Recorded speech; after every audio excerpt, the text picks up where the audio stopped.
ہاتھ نیچے ہوگا میرا ہاتھ اوپر ہوگا، یہ باپ کے ادب کے خلاف ہے۔ لہٰذا وہ دوسرے طرف باپ کے تکیہ کے لیے جو پیسے کو ڈال دیتا ہے وہاں سے ہٹ جاتا ہے۔ جب باپ کروٹ لیتا ہے اور اسے احساس ہوتا ہے کہ تکیے کے نیچے کچھ ہے، پھر دیکھا کہ پیسہ تو بیوی کو بلا کر کے پوچھتا ہے کہ یہ پیسہ کہاں سے آیا، تو بیوی بتاتی ہے کہ آج آپ کے بیٹا نے جو مزدوری کیا ہے، پہلی مزدوری ملی ہے، اس لیے وہ آپ کے تکیہ کے لیے لا کر کے رکھ دیا ہے۔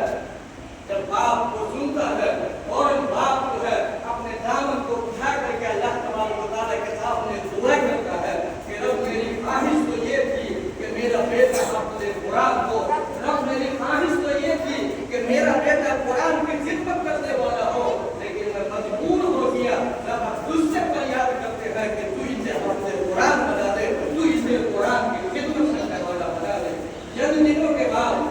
باپ کا انتقال ہو جاتا ہے۔ وہ بیٹا چونکہ باپ کی دعا کو سنتا ہے،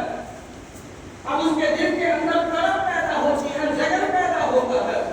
دن بھر وہ مزدوری کرتا ہے اور رات کو قرآن یاد کرتا ہے اور قرآن حافظ قرآن بنتا ہے۔ پھر اس کے بعد وہ تفسیر لکھتا ہے اور اسے قرآن کے تفسیر لکھنے کی وجہ سے ڈاکٹر کا جو ہے سند جب ملنے والا ہوتا ہے تو اس کو ایک سیمینار کیا جاتا ہے اور اس سیمینار کے اندر جو سیمینار کے ناظرین اعلیٰ ہوتے ہیں وہ اس لڑکے کی صفات کو بیان کرتے ہیں کہ یہ وہ بچہ ہے کہ جس نے رات دن کو مزدوری کیا، رات میں قرآن کو یاد کیا اور قرآن کی تفسیر کو لکھا اور آج اتنا بڑا عالم دین بنا ہے کہ مجھے ڈاکٹر کے جو ہے سند سے نوازا جائے گا۔ تو وہ اس کی صفات کو بیان کر رہا اور وہ بیٹا داؤ قطار سیمینار کے ڈاکٹر نے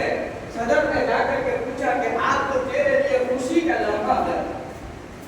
کہ آج تجھے ڈاکٹر کا سند دیا جائے گا، اتنا بڑا سند سے تجھے نوازا جائے گا، تو آج تو تجھے خوش ہونا چاہیے نہ کہ تجھے رونا چاہیے۔ تو وہ بیٹا جو جواب دیتا ہے، یقیناً وہ غور کرنے کی بات ہے کہ وہ بیٹا یہ جواب دیتا ہے کہ یقیناً یہ میرے والد کے دعاؤں کا ثمرہ ہے کہ میرے والد نے بستر مرگ پہ اللہ تبارک و تعالیٰ سے یہ دعا کیا تھا کہ رب میری یہ خواہش تھی کہ میرا بیٹا حافظ قرآن بنے، رب میری یہ خواہش تھی کہ میرا بیٹا جو ہے قرآن کی خدمت کرنے والا ہو۔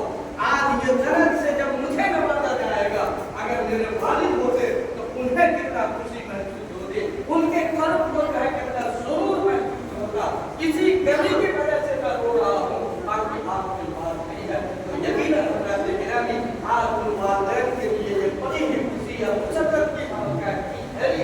کہ والدین نے جو محنت کیا اور اللہ نے ان کی دعاؤں کو سنا، ان کی محنت کو سنا اور ان کے بیٹا کو حافظ قرآن بنایا، قرآن کی خدمت کرنے والا بنایا۔ آج کی رات مبارک رات ہے، اس رات میں جو بھی ان کے آج تک یہ شب قدر کی آخری رات ہے، اس لیے بھی جو ہے اور قرآن ختم کی جو ہے قرآن تکمیل کی بھی جو ہے بات ہے، اس اعتبار سے بھی جو ہے بڑی مبارک کی رات ہے۔ اور اللہ کے رسول صلی اللہ علیہ وسلم نے فرمایا کہ شب قدر اصل یہ ہے کہ انسان اپنے گناہوں سے توبہ کرے، اپنے گناہوں کے اوپر نادم ہو اور شرمندہ ہو اور اپنے گناہوں کے پر پشیمان ہو کر کے